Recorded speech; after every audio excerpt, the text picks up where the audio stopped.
In Afghanistan, attack kills 14 civilians and 9 militiamen.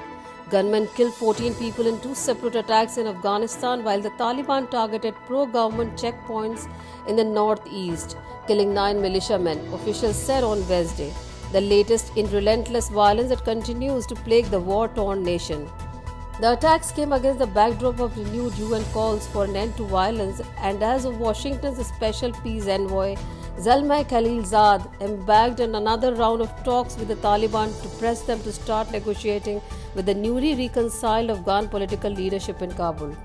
In Panjab province, north of the capital Kabul, an unknown number of gunmen stormed a mosque late on Tuesday, killing 11 worshippers and wounding several others. Access to the area. In eastern Afghanistan, Also late on Tuesday, gunmen in eastern coast province attacked a family returning home from a nearby mosque, killing 3 brothers according to Adil Haidari, spokesperson for the provincial police chief. I heard a blast. I saw people, body parts in the air. The coronavirus could push millions of Africans into poverty. UN Secretary General Antonio Guterres warned on Tuesday that the coronavirus pandemic threatens Africa's progress and could push millions into extreme poverty. The UN chief said in a video message launching a policy report on the impact of COVID-19 in Africa that countries on the continent have responded swiftly to the crisis and as of now reported cases are lower than feared with more than 2,500 deaths. The virus is present in all African countries with most recording fewer than 1,000 cases, the 28-page UN report said.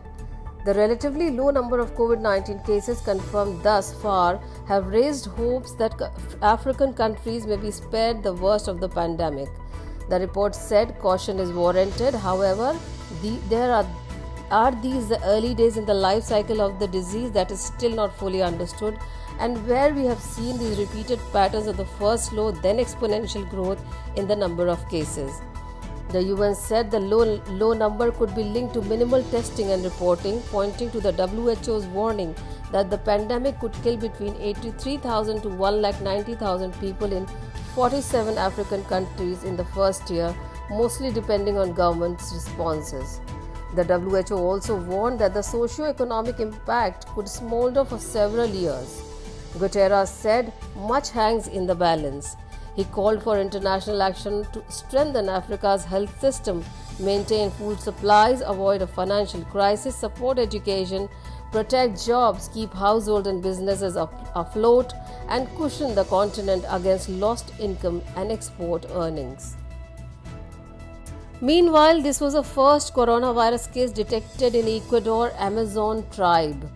The first case of the novel coronavirus has been detected in one of the Ecuador's indigenous Amazon tribes, the health ministry said on Sunday.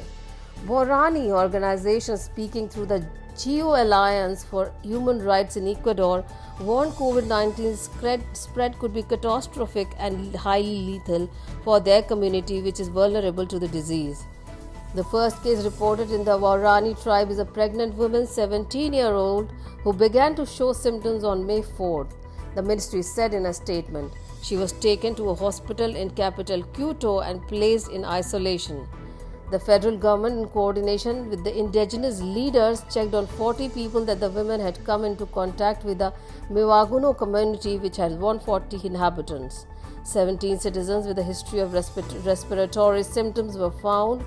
To date, 6 of them have symptoms, so 20 rapid tests and a total of 7 nasopharyngeal swabs were performed.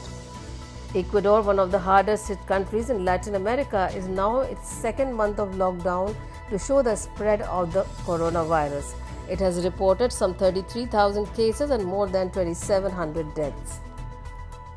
5 Iranian tankers likely carrying at least $45.5 million worth of gasoline and similar products are now sailing to Venezuela, part of a wider deal between the US-sanctioned nations and heightened tensions between Tehran and Washington.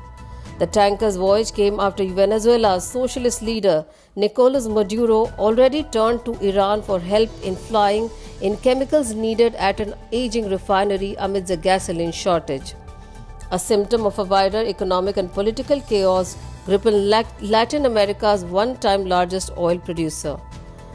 For Iran, the tankers represent a way of bringing money into its cash-starved Shiite theocracy and put its own pressure on the US, which under President Donald Trump has pursued maximalist campaigns against both nations.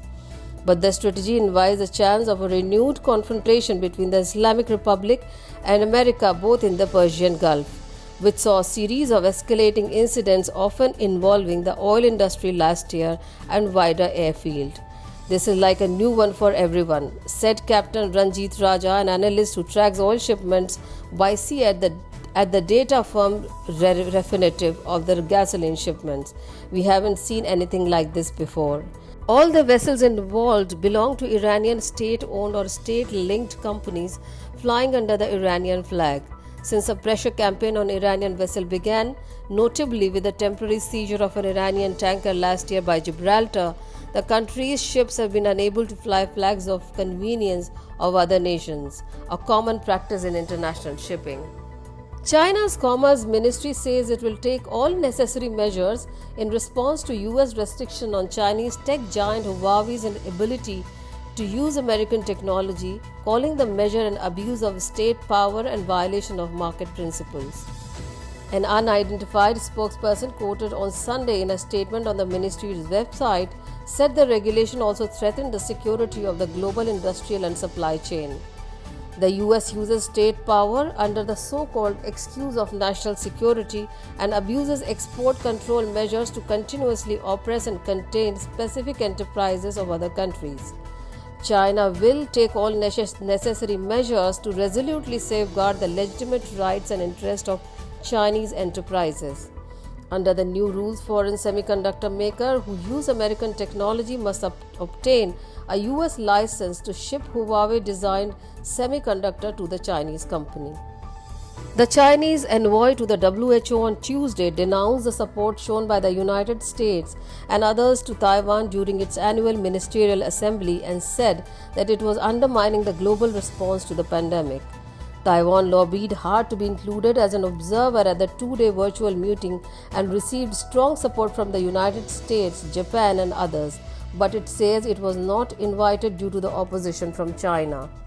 There are still a few countries determined to plea for Taiwan's authorities seriously violating relevant UN and WHO resolution and undermining global anti-epidemic efforts.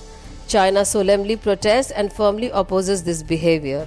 Taiwan is locked out of UN organizations such as WHO due to the objections of China, which considers it a breakaway province with no right to the trappings of the sovereign state. The WHO says it is bound by UN protocol and that Taiwan can only be included in WHO meetings if the members make a decision to do so.